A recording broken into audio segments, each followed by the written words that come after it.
really without threat of violence and or police violence. So that's what I think. That's my thing. Again, I'm not gonna go so far into the Dr. Sebi stuff because I don't know about that. I don't eat healthy. I don't know anything about that. I do know if somebody comes out that's going to, because I heard Nick Cannon's going to keep it going. If he come up dead, then we know what's up. But again, my problem with this is that it tore people apart. It's very sad. And again, I don't want to stay too much on that because, and I've already probably spent way too much time on it. This is supposed to be a funny podcast, so, and I'll just say that R.I.P. Nip. I feel sorry for your parents. Nobody wants to bury their child.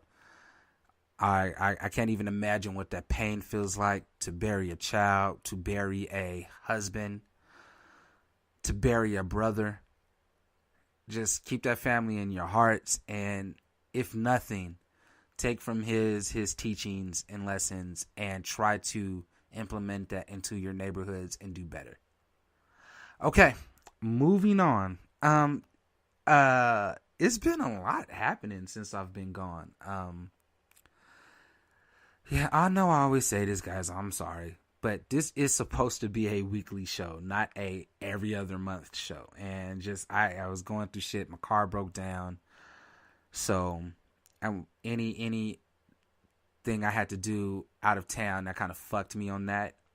And with that, school got out of hand because I couldn't make it to school because my car broke down. So I was just going through some things, and it's better days. Obviously, that's why I'm here talking to you. But you don't give a fuck, and I shouldn't give a fuck about that either. So we gonna try to do this again. So next week, I'm gonna try to get you one every Tuesday. But Jussie Smollett, I feel like I have to talk about this, and I know I'm super late, but what the fuck, man? You know what? I'm probably not gonna even stay too long on that because it's such a weird thing to do. Why would you, real quick, if haven't been living under a rock, you know what he did. Supposedly, false report on the two Nigerian brothers about a hate crime committed by some MAGA hat wearing people, and it came out to not be true. His case got dismissed.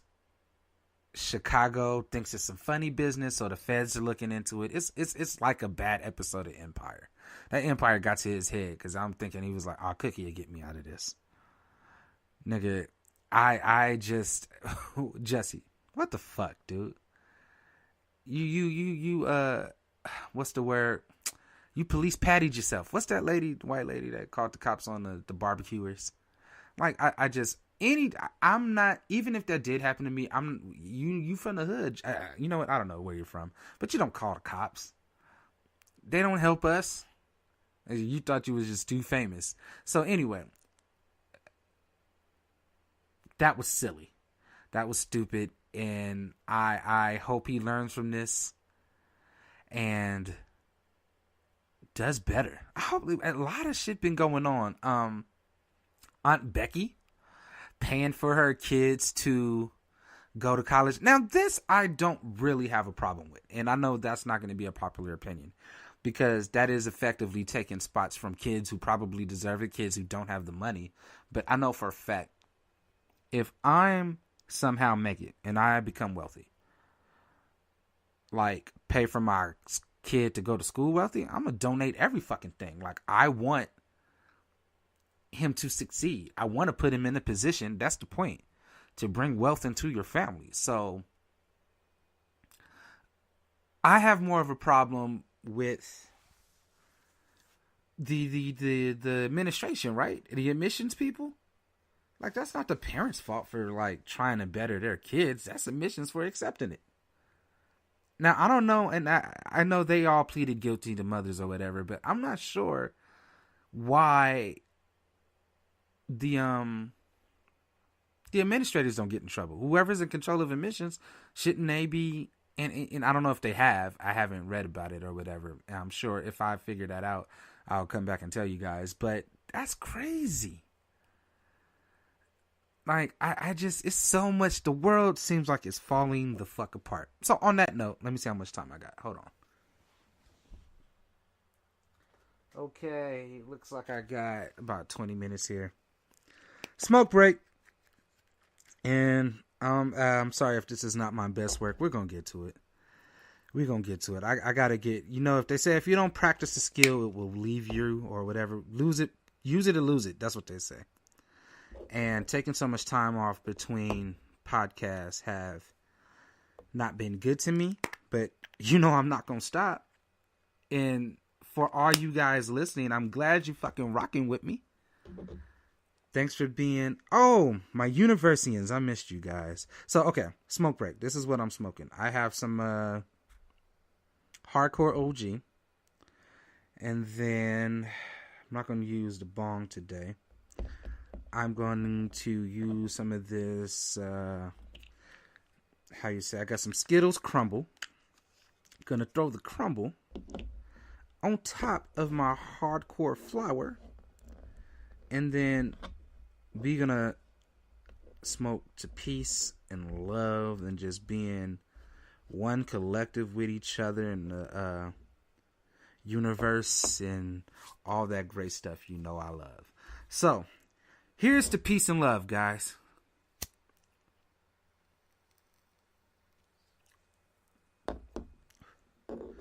Okay, what is next? You guys need to start looking up your love languages. Love is a beautiful thing. I don't know what's up with this generation in that, I don't even think it's a generational thing. It might be a person thing. But I've learned in my 30-some odd years of life, love alone isn't enough. You have to... that's not, let me backtrack. I don't really mean it like that. Love is enough, but it's not enough to where you don't do the work. So having that been said, like I said, you guys need to, when you are getting in a relationship or talking, you should go over each other's love languages because then you know what you're getting yourself into. For instance, my love language is, and they're letters or whatever, and it can be your test can be as descriptive as possible or easy and non-descriptive as possible. Just on the surface, I know mine's is I require touching and quality time. I think some other ones are material things. And there's another one I'm missing. But I know for a fact I don't get along well with the people who are into materials because I don't value things. I value, like I said, I value time. I value you taking time out of your day just to sit with me and talk to me and whatever the fuck. But more importantly, look these things up. Take a test. Maybe I should take another test and I will go over my score, then maybe that'll tell you guys where you're more close to. But yeah, you can just Google it. Go on love. Just type in love languages. Love language quiz. Oh, they have, let me go, 5 language. They have 5 love languages. Sorry, stuttering this shit. Let me see if I can pull this up real quick. Oh, are you guys not studying love languages because it's summertime and you about to get rid of your boo? Is that what it is? Because you want to, be free to, well, you know what, now, as I say that, it's fucking raining outside, so I don't know what that's about, but, look, I'm trying to pull it up, and I probably should have did this before. Like I said, I'll get my shit together, guys, don't even trip. This won't happen next episode. Just the whole Nipsey thing just threw me off. I didn't intend to spend that much time on that. Anyway, figure out. God, what is wrong with me? Let me smoke to that.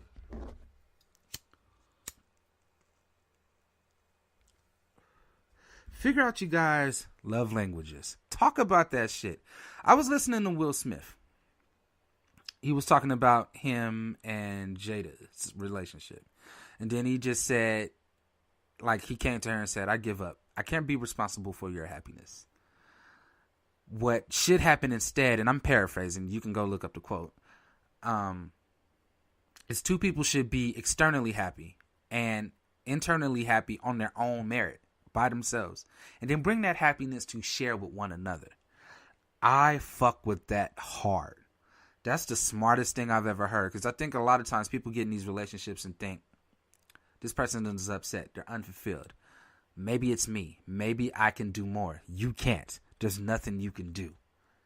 You can't please an unhappy person because they're unhappy with themselves. They're unhappy with their existence, and they're projecting that onto you. So no matter, and neither should you want to, nor should you want to. You shouldn't want to have to be forced to make somebody happy. Because, and you shouldn't want somebody to do that for you. Because when all those things, everything changes, and those certain things that make you happy that they used to do or buy or whatever, once those things stop, what do you have? Once the sex is boring, what do you have? So go fulfill yourself. Stop waiting for somebody to make you happy. In that, learn a love language, because you might end up with somebody who don't share that shit. And that's why you're not getting along. That's why you're always fighting, because you're not compatible. And neither of you guys are getting out of the bed long enough to figure that out. Stop fucking so much. No, fuck a lot. You know I'm going to end my show with that. Have a lot of sex, but have a lot of sex with the right person. You'll be happier. I mean, if you like having sex with 5, 6, 7 people, whatever the fuck, do that too. But be fulfilled. You know what fulfills you. Like I said, we'll do more on love languages the next episode, and I'll go over mine with you guys. What else? Okay, we got some time. I seen Us the other day. I love. Before I say this, I love Jordan Peele. He is a inspiration. Oscar winner. Some other, I think, an Emmy winner. What's that? EGOT? Did he get that yet? I know John Legend did, but I'm not sure about Jordan Peele. Anyway, great director, great writer, funny as fuck. I did not care for Us. Now, granted, that I thought it could have been because the metaphors and the meanings were over my head. But on the surface, if it's a thriller and I know it was supposed to mean something, I got it. Because I went back and I watched the YouTubes of them explaining what everything meant. And it's very clever. Don't get me wrong. It's very well written. It's good in parts, but ultimately it's not Get Out. And it wasn't supposed to be, obviously. So I don't think you keep writing the same movie. That would be like, no creator wants to do that. But it was too heady for me. Just it insisted upon itself. Like, I feel like with the twists and turns and all that, and I won't give you any spoilers if you haven't seen it. I don't believe in that. So go see it, and then you can tell me what you think. But I didn't like it. I just didn't. I couldn't get into it. I fell asleep. And I wanted to like it so bad, because I will. That's not going to deter me from him. Obviously, I love his work, and whatever next thing he puts out, whatever he puts out in general, I'm going to go watch. But then again, on another note, speaking of Jordan Peele, he said something about not casting lead white actors in his movies because he's seen that movie before. People are up in arms about that. Now, that why? This is the contradictory, and I won't say from who, but we know who it is. That I could have sworn, wasn't Tom Cruise like a fucking samurai? Like he was the last samurai or some shit? And almost all the time, what's the Egyptian queen? I forget her name, but there's no shortage of white lead